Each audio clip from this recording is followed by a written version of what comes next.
Today we're making a simple chocolate depression cake. With just a few simple ingredients, this recipe delivers a surprisingly delicious and very moist chocolate cake. And as always, an ingredients list and directions are posted down below in the video's description box for your convenience.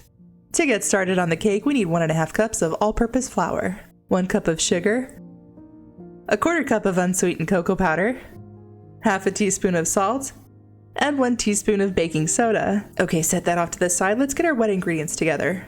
To another bowl, we need 1 cup of room temperature water, 1/3 cup of vegetable oil, 1 teaspoon of vanilla extract, and 1 teaspoon of white vinegar. We're going to give this a quick mix with our whisk before adding it to our dry ingredients. No need to hold back, just dump it all in.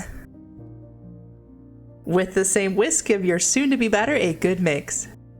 Keep mixing until the batter runs smooth. We don't want any lumpies. This looks great. Okay, for our pan, we're going to need an 8x8 greased pan. We're going to spray the inside and the sides with nonstick cooking spray, or wipe it down with butter, that works too. So I can easily pop out my cake later, I'm going to line mine with a little bit of parchment paper. Pour in your batter and into the oven she goes at 350 degrees for 30 to 35 minutes. Mine was done right at 30 minutes. Don't forget to check for doneness with a toothpick. We're gonna let this sit in the pan until it's completely cool before trying to pop out our cake. Let's make the frosting. To a pan over medium heat, we need 2 tablespoons of salted butter and 1/4 cup of unsweetened cocoa powder. We're gonna mix this until it forms a thick paste, being careful not to burn anything. This should only take about a minute. Yes, this part can be done using a microwave if you so choose. Next, we're gonna transfer this to a bowl.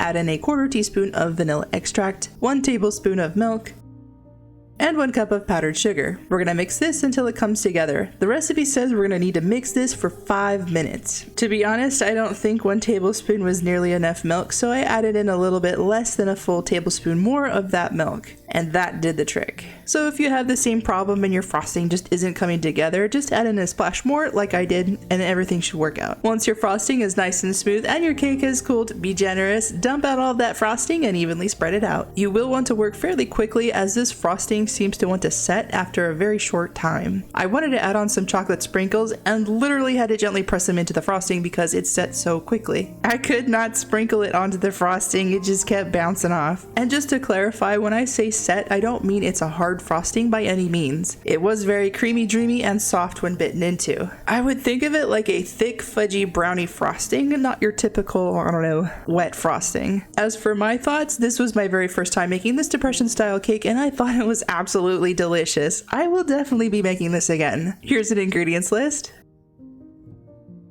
Thanks for watching and don't forget to subscribe so you don't miss out, and I'll see you all in the next video.